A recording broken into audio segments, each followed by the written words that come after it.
c'est le cheminement de l'État au 1er novembre 1954. Nous aborderons maintenant une question essentielle, celle des continuités et des transformations entre l'expérience fondatrice de l'Étoile nord-africaine et les dynamiques qui mèneront à la lutte de libération. Merci Yazid, bonjour à tous. Je vais parler en fait de la manière dont l'école nord-africaine a été attachée à l'idée d'émancipation et de l'union du Maghreb. Et elle s'est appuyée pour cela sur la diaspora maghrébine et en grande partie algérienne dans la France de l'époque, du début du XXe siècle. Et ce que l'expérience de l'école nord-africaine nous apprend, c'est les efforts de la diaspora algérienne des années 20, et cette diaspora algérienne a joué un rôle très fort dans les années 20 jusqu'aux années 50, et puis ensuite pendant la période de la guerre d'indépendance nationale algérienne, bien entendu, avec la Fédération de France, qui le fédère à ce moment-là, qui a joué un rôle important et qui a essayé de peser sur un certain nombre de choix de l'Algérie. Vous savez par exemple qu'à l'été 62 commencent à se manifester des divisions internes au sein du FLN et de l'ALN, avec l'arrivée de l'armée des frontières, et à ce moment-là, la Fédération de France organise des scrutins pour savoir qui est-ce que vous soutenez. Est-ce que vous vous souvenez Benzeda et Kamel Kassel qui ont proclamé la République algérienne, ou est-ce que vous vous souvenez l'armée des frontières qui, avec Ouari Boumediene, vient de faire son entrée en Algérie? Et la majorité est: nous n'avons pas fait 7 ans de guerre pour avoir l'armée au plus fort dans notre pays. Voilà. Ça, c'était la majorité des CASMA, des unités de base de la Fédération. La diaspora a joué un rôle très important à partir du moment où elle se constitue, c'est-à-dire le début du XXe siècle. On a l'impression que l'immigration algérienne en France remonte à l'époque de la guerre d'Algérie ou de ses lendemains. Pas du tout. Les premiers apports de l'immigration algérienne remontent au début du XXe siècle. Début du XXe siècle, quand, autour de 1900 et des années suivantes, on construit les premières lignes du métro parisien. Eh bien, pour faire appel à une main-d'œuvre, on a recours notamment à celle venue de Kabylie, qui constitue une part importante de ceux qui ont travaillé à ces chantiers à cette époque.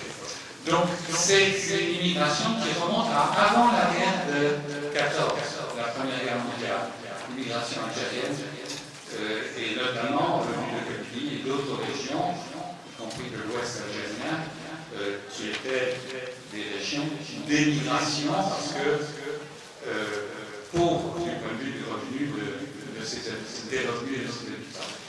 Alors, 1905, ça a été rappelé quand on a, avec Nadia, évoqué Abdelkader Adjani, le premier président de l'école nord-africaine.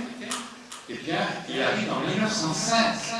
Il arrive de Mascara, Exam, de l'Ouest, et il se lance dans des affaires, en l'occurrence une quincaillerie. Nadia, dans sa liberté de romancière, imagine à la tête d'un bistrot ou d'un hôtel, mais en fait, il a travaillé essentiellement toute sa vie dans la quincaillerie, et il a vécu 34 ans en France, Abdelkader Adjani, de 1905 jusqu'à son décès en 1949 à l'hôpital de Lomini, précisément, dont on a parlé tout à l'heure. Après avoir passé toute sa vie en France, après avoir pris la nationalité française, comme cela a été dit, en 1911, pardon, Et après avoir épousé une femme française, Adrienne Caroline Leblanc, qu'il a épousée en 1912, et donc il a vécu longtemps en France, et il y a une sorte de mélange qui s'opère entre des individus venus d'Algérie et la population française que ces gens fréquentent dans le travail, essentiellement, ou bien dans d'autres secteurs de la vie sociale.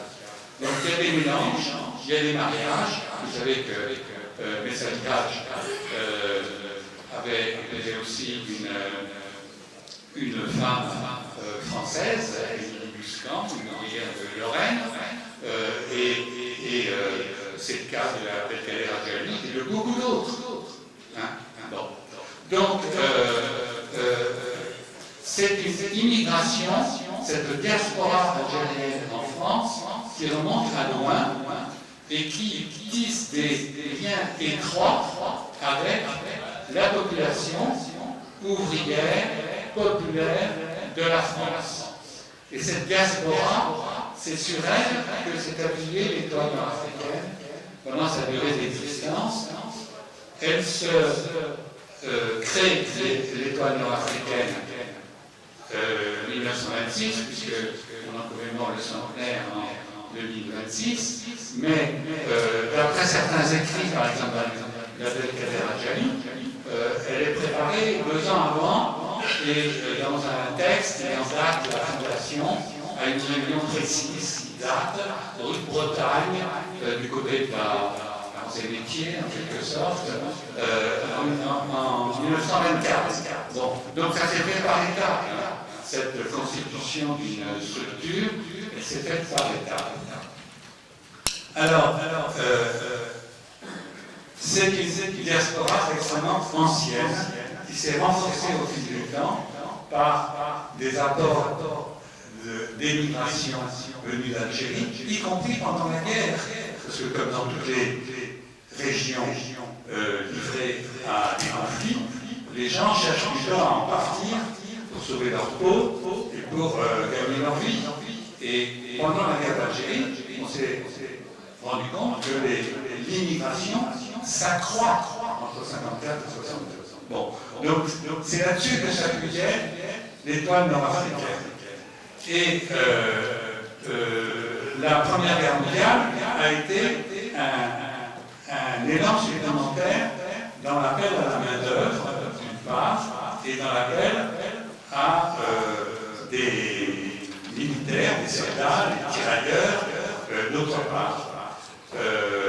175 000 Algériens, des non-bretons, et du point de vue de la main-d'œuvre, près de 80 000 Algériens travaillant dans les usines d'armement de la Grande Guerre, de ce qu'on appelle la Grande Guerre, c'était la guerre de 14-18. Donc, ça a été des moments où l'immigration s'est poursuivie. Messal Hadj, il arrive comme tirailleur, mais il arrive à la fin de la guerre, c'est-à-dire qu'il ne participe pas au combat, mais enfin il est quand même enrôlé. Et Abdelkader Adjali, il est là depuis longtemps, il est là depuis 1905, et lui, il y a participé, il a même été blessé pendant la guerre de 14, Abdelkader Adjali. Bon, donc, vous voyez, c'est une histoire entremêlée, l'histoire du peuple français, de la nation française et de sa partie ouvrière et populaire, se mêle avec une diaspora venue d'Algérie, du Maghreb, et surtout d'Algérie, et surtout de certaines régions pauvres, dont la Calédonie, comme ça a été évoqué à propos des hôtels. Alors, il y a donc une vie associative qui se crée dans cette diaspora, et elle est soutenue à partir de 1920 par les communistes qui, obéissant à l'une des conditions d'adhésion de l'internationale communiste, vous savez que la scission socialiste communiste c'est décembre 1920 en retour, et à ce moment-là, l'internationale communiste met des conditions pour l'adhésion, et il y a lutte contre le colonialisme, contre les empires coloniaux, parmi ces conditions. Alors, il déploie des efforts, et c'est dans ces conditions-là qu'est constituée, Alain Monsieur nous en a parlé, l'Union intercoloniale, UIC, qui publie le journal Le Paria, qui comporte un titre en 3 langues, en français, en arabe et en chinois. Bon, et qui est diffusé un peu partout par les efforts de l'Internationale, puisque le Parti communiste de l'époque est la section française de l'Internationale communiste SFIC, qui est marqué, y compris sur son organe, l'humanité. Bon, donc, les communistes déploient des efforts pour organiser cette main-d'œuvre, cette diaspora d'origine coloniale dont l'Algérie constitue la part principale. Et il y a des journaux. Alors il y a un journal qui s'appelle Al-Kazirna, par exemple. Al-Kazirna, qui devient Al-Kazirna et l'usine. C'est au lendemain de la Première Guerre, où il y avait beaucoup de tirailleurs, dont certains veulent rester, parce qu'il y a une différence entre l'espace métropolitain et l'espace colonial, du point de vue des conditions de vie, des conditions d'exercice d'un métier, d'ouverture d'un commerce, etc. Et dans ces conditions-là, il y en a qui essaient de rester, y compris lorsqu'ils étaient venus comme tirailleurs ou comme immigrés dans le cadre des recrutements de l'industrie de guerre ou d'autres industries.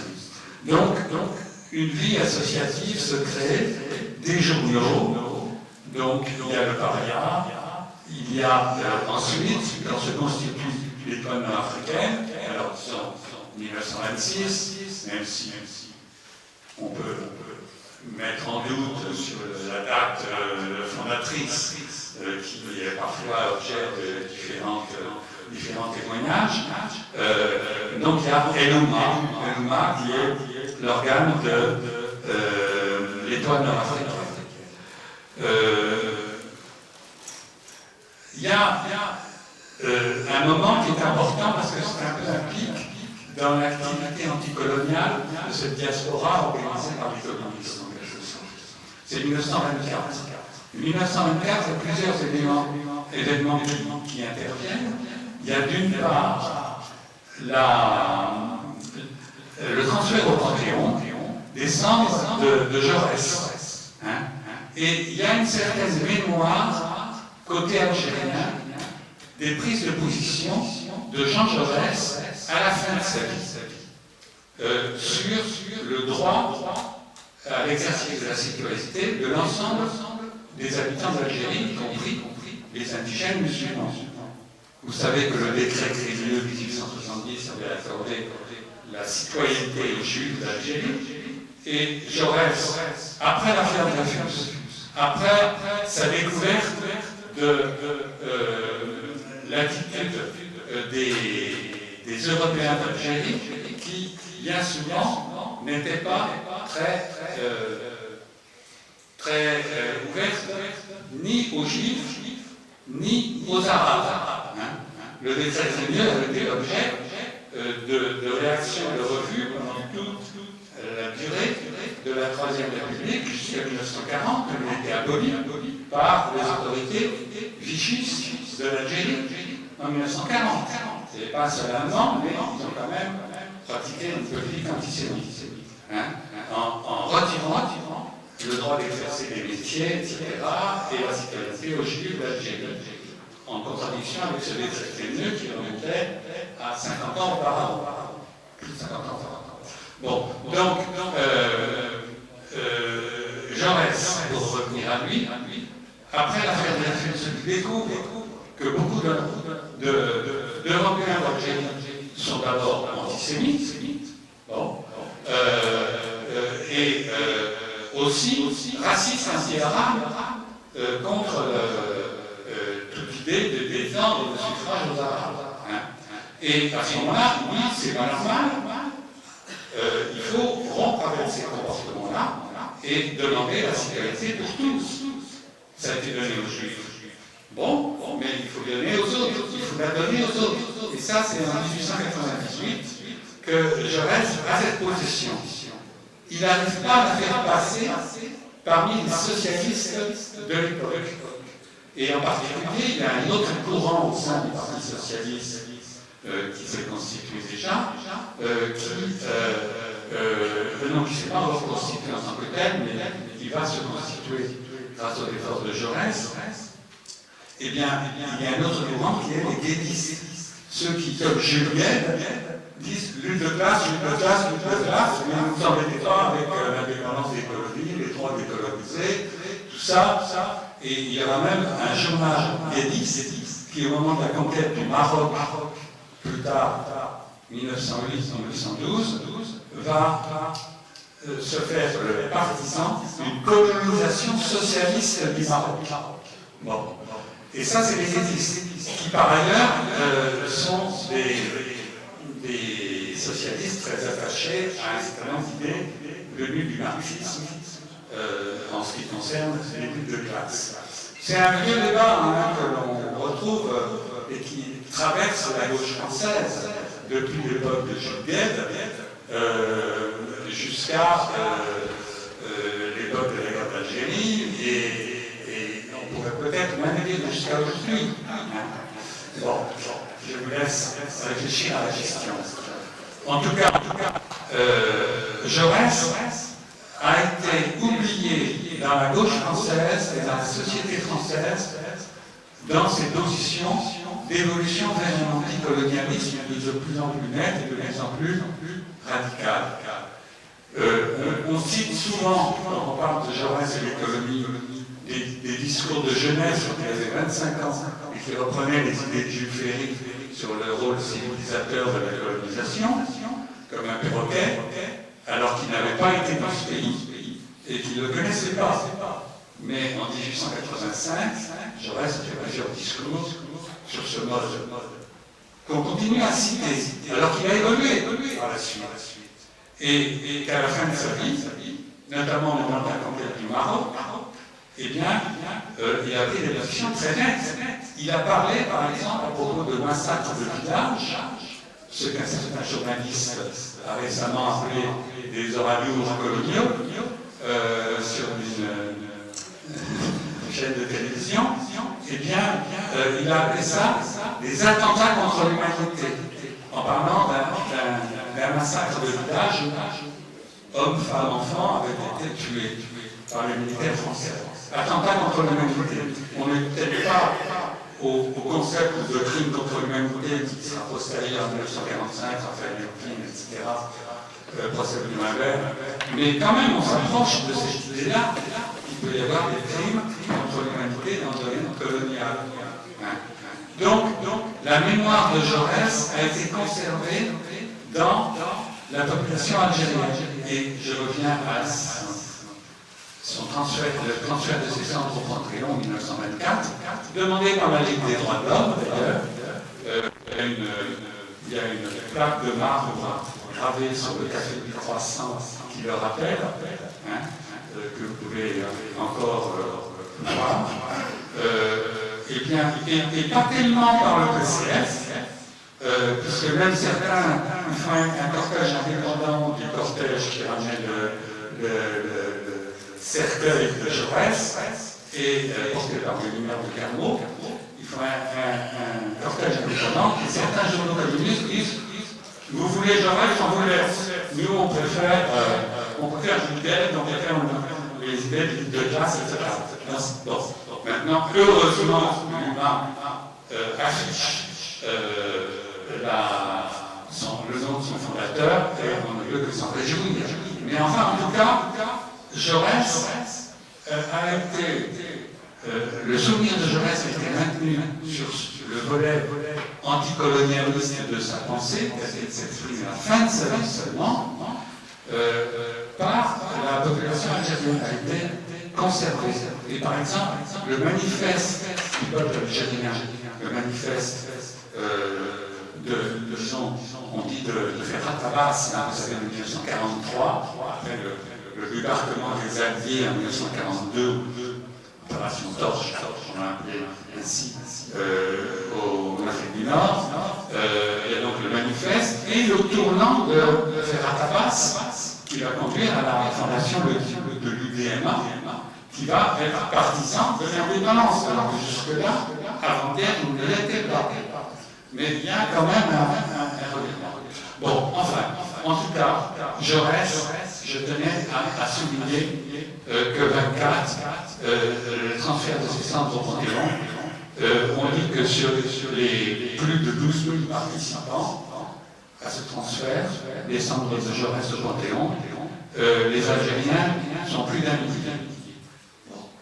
Et c'est une partie de l'œuvre de Jaurès qui n'est pas conservée dans notre mémoire, à mon sens, en tout cas, ou pas conservée à sa juste place. Et pourtant, c'est essentiel. Alors, je comptais aussi évoquer, mais Nadia l'a fait, et l'a fait très bien, le rôle d'Abdelkader Adjali. C'est un personnage important et qui a été, je dirais, éclipsé un peu, éclipsé peut-être par la personnalité de Messani Hadj, qui n'est pas le fondateur de l'étoile nord-africaine. C'est Abdelkader Adjali, et Abdelkader Adjali qui est proche du PCF, parce que le PCF essaie de, je dirais, peut-être, j'aurais peut-être le mot d'instrumentaliser l'immigration algérienne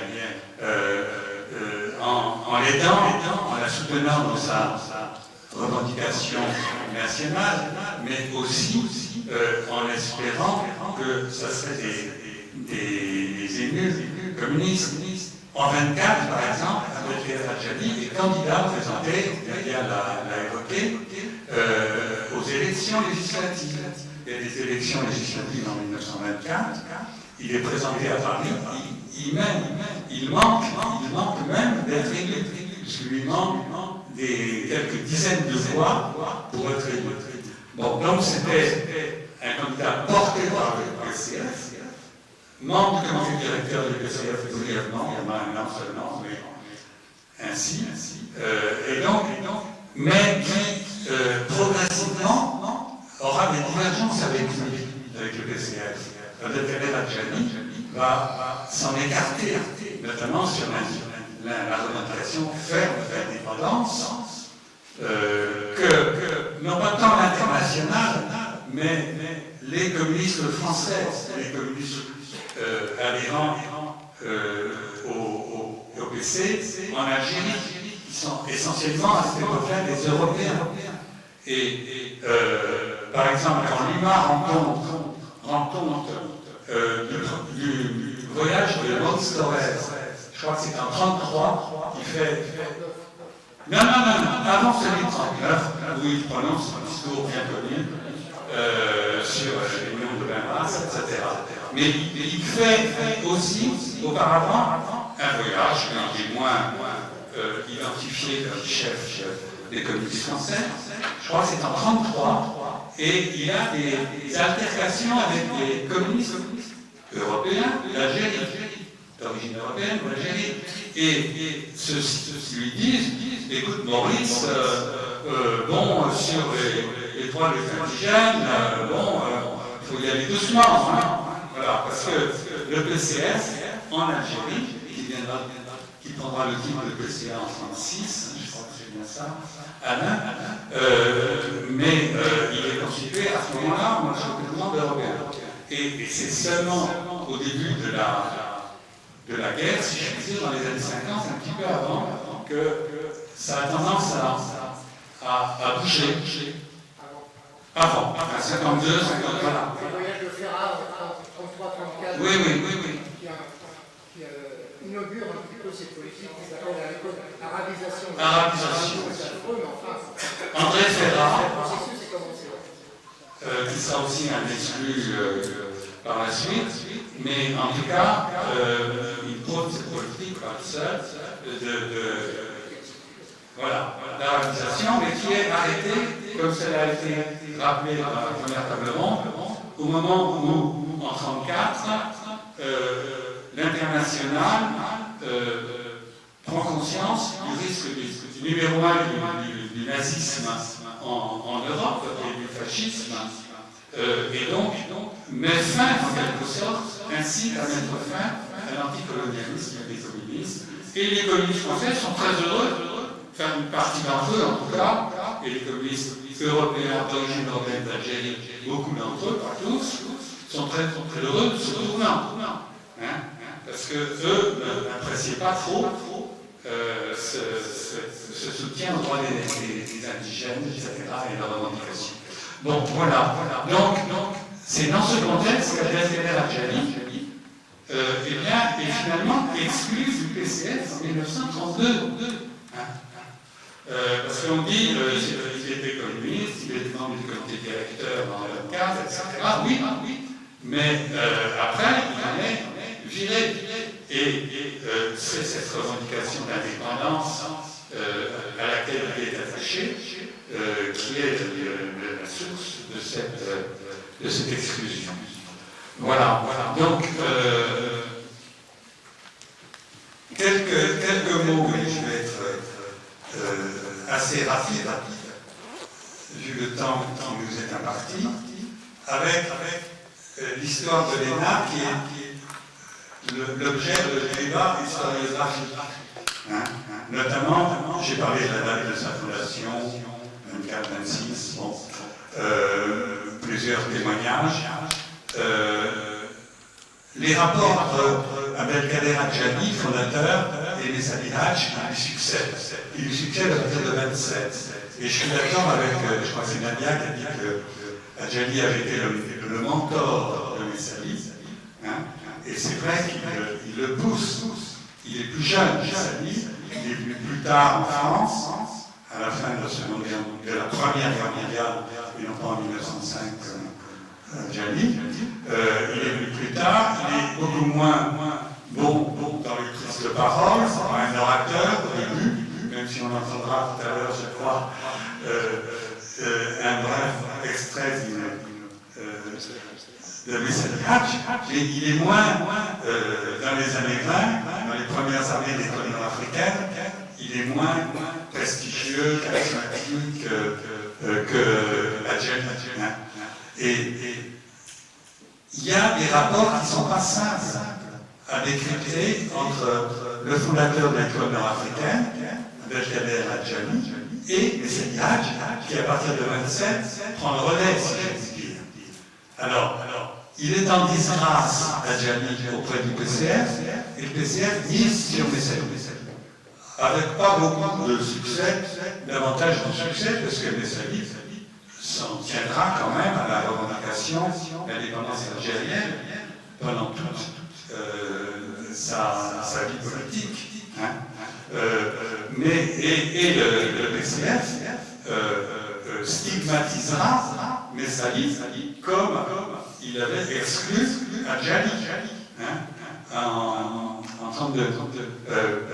Vous savez tous que l'école nord-africaine, bien qu'elle adhère au Rassemblement populaire, à cette initiative très large, 80 associations, partis et mouvements politiques et syndicaux, qui adhèrent à la proclamation du Rassemblement populaire en 1934, initié par la Ligue des droits de l'homme d'ailleurs. Et malgré cette adhésion de l'école nord-africaine, qui soutient le mouvement du Front populaire, le mouvement social, le mouvement politique, la paix, le pain, la liberté, eh bien, sera interdit en janvier 1937 par le ministre de l'Intérieur du Front populaire, du gouvernement de Bon. Et ils sont dans l'humanité traités avec tous les noms, en particulier de trotskistes, ce qu'ils n'étaient pas vraiment, mais enfin, bon, c'est toujours bon à prendre dans le contexte des années 30, comme stigmatisation. Donc l'étoile nord-africaine est dissoute par ce même Front populaire, et Messali va à Alger et à a ce discours important où il dit cette terre n'est pas à vendre au stade de Bellecour à Alger. Alors c'est donc un rapport un peu compliqué qu'ils ont l'un et l'autre entre eux, Adjali et Messaï Hadj, et c'est un rapport complexe qu'ils ont, qui devient conflictuel avec le PCF, bien que le PCF ait soutenu l'étoile africaine à cette fondation. Mais elle s'en écarte, et en 1937, on voit cette dissolution, il y est favorable à cette dissolution. Bon. Et dernière remarque que je voulais faire sur les points de débat historiographique, Adjali continue son activité, notamment dans le domaine de la rédaction d'articles, son activité de journaliste, et il collabore à la fin de sa vie.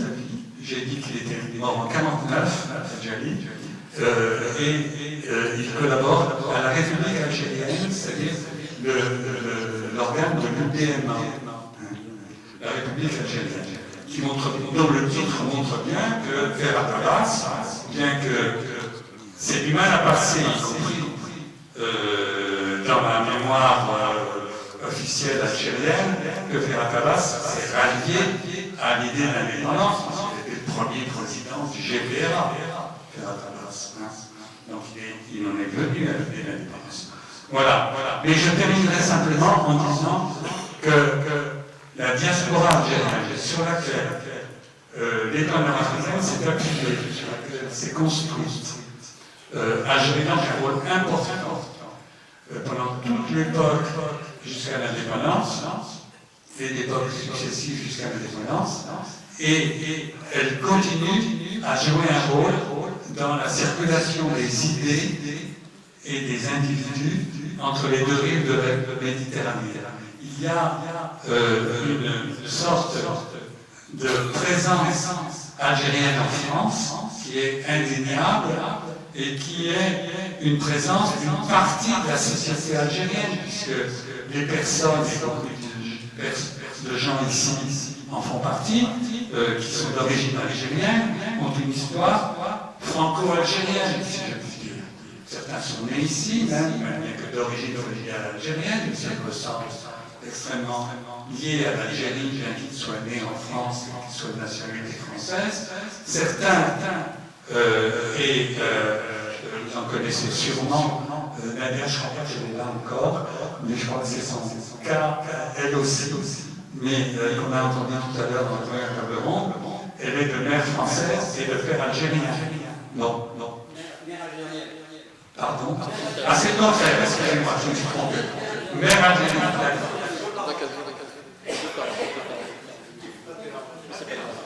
Bon, enfin, en tout cas, vous avez, même si cet exemple-là n'est pas là pour nous répondre et corriger, mais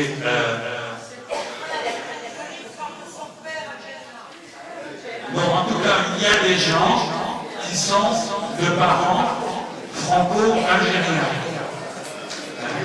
Ça, c'est indéniable et il n'est pas difficile d'en trouver des exemples. Et donc, il y a une interpénétration de ces deux communautés humaines que sont d'une part la diaspora algérienne en France et d'autre part la population populaire française. Et donc, elle a un rôle à jouer. Elle joue un rôle dans la circulation des idées, dans les débats sur la situation actuelle du Maghreb, auquel on a fait référence et qui n'est pas très réjouissante à bien des égards. La diaspora algérienne a un rôle à jouer. J'ai repéré, puisque l'information vient de tomber, qu'ici même dans cette même salle, je ne me trompe pas, Louis-Edine, il y aura une assemblée, une réunion des associations du Maghreb, du Maroc, comme la SDOM ou la TMF ou l'AMF, marocaine, tunisienne, comme RTCR et d'autres, le Comité pour les droits et libertés de Tunisie. Il y aura donc une réunion ici même, dans cette même salle, pendant la journée du 2 mai, c'est-à-dire samedi prochain, sur les libertés dans le Maghreb. Et bien, ce rassemblement, cette réunion, elle est complètement dans la tradition de la lutte de l'étoile nord-africaine. Merci de votre attention. Merci Gilles. Et là, j'ai la chance d'avoir quelques historiens, dont toi. Vous me reprendrez si j'ai tort. Je pense qu'à travers l'intervention de Missa Hadj le 2 août 1936 au stade de Bilbourg, l'étoile nord-africaine s'est aussi transférée donc, en Algérie. Et donc, vous comprendrez le cheminement qui a abouti jusqu'au 1er novembre 50. Merci. Là, on va passer donc la parole, je vais donner donc à notre ami Alain Roquet, qui est archiviste à la Société d'Histoire nord-africaine à Nanterre, donc qui va nous parler de cette histoire avec la jeunesse actuelle. Merci. Merci, bonjour à tous. Alors, je ne suis pas archiviste, vraiment je suis archiviste. Je suis un des animateurs de cette association qui s'appelle la Société d'Histoire de Nanterre. Et je vais vous parler très rapidement avec Ahmed Yayaoui qui est à mes côtés, donc de Nanterre bien sûr, et de la jeunesse d'aujourd'hui. Puisque une association d'éducation populaire comme la nôtre reçoit, on a une université, on a 60 000 étudiants à Nanterre, donc on reçoit dans cette association énormément de jeunes qui font des mémoires pour leurs études et qui viennent chercher des informations, des documents à notre siège, dans nos locaux, et plus de 50% de ces dizaines et des dizaines d'étudiants que nous recevons chaque année, au final, ils veulent qu'on parle de la jeunesse. Quelle que soit la porte par laquelle ils sont rentrés, la sociologie, la géographie, l'urbanisme, on finit toujours, plus de la moitié des fois, il faut qu'on parle de l'Algérie. Et en vérité, il faut qu'on parle de leurs parents et de leurs grands-parents. Moi, j'ai ce problème, en tant qu'animateur de cette association, de devoir informer toute une génération, celle d'aujourd'hui, d'une histoire qu'ils ne connaissent pas. Et donc moi, je suis détenteur Et donc aujourd'hui, je suis venu à la fois témoigner de ça, et un peu par curiosité. J'ai été bien servi, parce que j'ai noté plein de choses. Mais voilà, parce que les questions que se posent les jeunes, c'est celle du train, vous savez. Leurs parents, ils leur racontent un morceau du train, un wagon. Il n'y a pas le wagon d'avant, il n'y a pas le wagon d'après. Et donc, il leur manque des choses pour se construire. Et par exemple, à l'époque où on ne parlait pas des batailles dans les bidonvilles de Nanterre entre les militants du MNA et ceux du FLN, parce que c'était interdit d'en parler, eh bien, ces wagons-là, précisément, manquaient. Parce que les gosses, ils ne sont pas cons, ils voient bien qu'il manque des choses. Quand on parle des bidonvilles, quand je fais visiter, sans arrêt, il n'y a plus de bidonvilles à Nanterre, mais quand je fais visiter les lieux des bidonvilles à Nanterre, les gens veulent dire, mais qui a construit les bidonvilles? Qui sont les méchants qui ont construit les bidonvilles? Et moi je leur dis, ce n'étaient pas des méchants, c'était des cow-boys, c'était des pionniers, c'était des gens qui allaient vers un avenir qu'ils essayaient de construire meilleur, etc. Voilà, je passe tout ça. Mais donc moi, mon problème à moi, c'est ça, c'est de pouvoir recoller les morceaux pour les donner en partage à toutes ces générations qui viennent nous voir. Et ils ne trouvent ni à l'école, bien sûr, ni dans leur famille, parce qu'on leur dit pense à l'avenir, pense pas au passé, hein, voilà, des choses comme ça. Et donc ils ne trouvent pas des réponses qu'ils viennent chercher dans une association d'éducation populaire comme nous. Alors dans la salle, on est quand même plusieurs de Nanterre, plusieurs à être adhérents de la Société d'Histoire de Nanterre. Et donc comment on s'y prend? Eh bien, on recueille des témoignages. Vous allez écouter tout à l'heure Ahmed, qui va partager un petit moment. Ahmed est un étoiliste de Nanterre depuis, alors bien sûr, sa grande époque c'était dans le nord de la France, mais maintenant il est nantérien depuis très longtemps, et donc voilà, c'est un témoin qui peut être interviewé, qui peut recevoir des familles, etc. On écrit des livres, et on écrit des livres en essayant de réfléchir aux choses. Par exemple, je vous montre juste deux ouvrages, un bidonville à Nanterre qui s'appelle La rue des Prés, et donc ça c'est un ouvrage qui décrit ce bidonville, Mais l'écrivain, ça n'est pas un sociologue, ça n'est pas un historien, ça n'est pas un humanitaire, c'est juste un architecte urbaniste. Et donc il a, en 1968, examiné cabane par cabane ce bidonville. Sa conclusion, c'est, que je partage aujourd'hui, c'est la 3e édition, c'est que ce bidonville était construit dans le respect des valeurs des gens qui habitaient là, dans le génie culturel, constructif des gens qui habitaient là. En gros, ça ressemble à une médina, ce bidonville. Et donc, on recueille des témoignages aussi, par exemple, quelqu'un qui habitait dans le bidonville, le frère de Loissini est dans la salle, donc Loissini, c'est un vieux monsieur maintenant, donc nous raconte, et pour ses petits-enfants, comment il vivait dans ce bidonville. Donc voilà, on fait ça tout au long de l'année et tout le temps. Et évidemment, à Nanterre, il y a une histoire d'amour avec l'Algérie depuis 120 ans. Tout à l'heure, je crois que c'est Gilles qui parlait du métro. Quand les gens du Nord, les mineurs, les premiers qui ont fait le métro, c'était les mineurs du Nord, mais quand ensuite les gens du Maghreb, pourquoi pas, sont venus aussi creuser le métro, le soir, les terres du métro, on les ramenait à Nanterre. La banlieue, ça sert à ça, ce que les Parisiens ne veulent pas. Et donc, on ramenait les terres du métro, mais on ramenait aussi des ouvriers. Et donc, voilà comment des premiers ouvriers ont vécu dans les cafés, au-dessus des cafés, dans les garnis, on appelait ça, à Nanterre. La guerre de 14 a laissé aussi de nombreux habitants du Maghreb sur place, parce que bon, voilà, ils décidaient, il y avait du travail, ils décidaient de ne pas repartir et de s'insérer dans la vie ouvrière locale. La vie ouvrière locale, donc je ne raconte pas Nanterre, vous la connaissez, tout ce qui a été dit, le Parti communiste, la CGT, la nationalisation, tout ça, on est au cœur de tout ça, bien sûr. C'est qui habitait à Nanterre. Donc, la première apparition d'une trace, d'une organisation à Nanterre de ces ouvriers, c'est la création de la Ligue des droits des indigènes nord-africains en 1925, à Nanterre. Et donc le siège était dans une rue de Nanterre, la rue existe toujours, la maison existe toujours, et donc Mohamed Damarji, qui était le secrétaire général de cette organisation, a vécu là cette trace jusqu'à la Deuxième Guerre mondiale. Voilà. C'est un personnage qui pour l'instant n'est pas documenté, il n'y a pas de fiche dans le fond, mais voilà. Et cette organisation, la Ligue des droits des indigènes, n'est pas dans la ligne politique, disons, de l'étoile nord-africaine, bien sûr.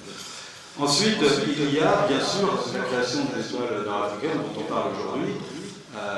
Et là, il faut parler d'un militant qui s'appelle Ahmed Senadji, qui lui est dans le métro, et donc qui tenait un café au 57 rue Henri Barbus à Nanterre, et qui était le gérant de ce café, et c'était un petit peu le relais de l'habillage et les responsables de l'étoile nord-africaine à Nanterre à cette époque-là. Et donc, on le retrouve dès la création de l'ENA, et la ville de Nanterre vient d'acheter à notre invitation, le petit bâtiment qui avait ce café où Ahmed Senadji était là. On retrouve Ahmed Senadji en 1937 quand il loue une salle de bal qui s'appelle le Cosmos et où est créé le KPA. Cette salle de bal aujourd'hui c'est la Bourse du travail de Nanterre. Encore un bâtiment municipal sauvegardé pour la mémoire à venir de tout ce qu'on raconte aujourd'hui. Et puis, voilà, et donc la population nantérienne est tellement algérienne que tout au long de ces 50-60 dernières années, les événements qui mêlent les deux communautés et les deux rives de la Méditerranée se multiplient. Je me souviens avoir pris l'initiative de récupérer une fontaine d'un des bidonvilles de Nanterre, de la restaurer à Nanterre, puis de l'emmener dans une camionnette jusqu'à Guémar, à la frontière tunisienne, où elle est toujours dans le petit musée d'histoire locale de Guémar. On a travaillé bien sûr sur la mémoire de tous ces militants qui sont intervenus dans les bidonvilles, bientôt à la contemporaine, on a un camarade qui est de la contemporaine qui est là devant nous. Donc une grande exposition sur Monique Herbeau va avoir lieu, mis en place par Muriel Cohen, et donc on est allé interviewer plein de gens autour de cette mémoire. On est allé à Eloued, dans le Souffle, pour interviewer les gens qui étaient à Nanterre quand ils étaient plus jeunes et qui sont repartis vivre leurs années de vieillesse là-bas. Bon, j'arrête. Simplement, je veux vous dire, voilà, vous êtes bienvenus à Nanterre, évidemment, tous et toutes. J'espère qu'en 1937, on fera quelque chose à Nanterre, parce que voilà, la photo des amis à Ampère, la création du BPA, donc ça serait super. Voilà, je n'ai pas la photo pour le centenaire, hein, le café, on verra déjà. Et donc, comme je vous disais, on est venu à plusieurs, et à mes côtés, donc Ahmed, voilà, un Antérien, eh bien, lui, il va vous faire écouter pendant quelques secondes mes amis.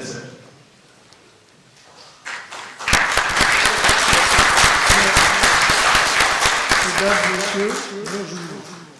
Je vais vous faire écouter. Donc, je me présente, Yeyaoui Ahmed. Yeyaoui Ahmed. Donc, je suis en France depuis 1949, sans discontinuer.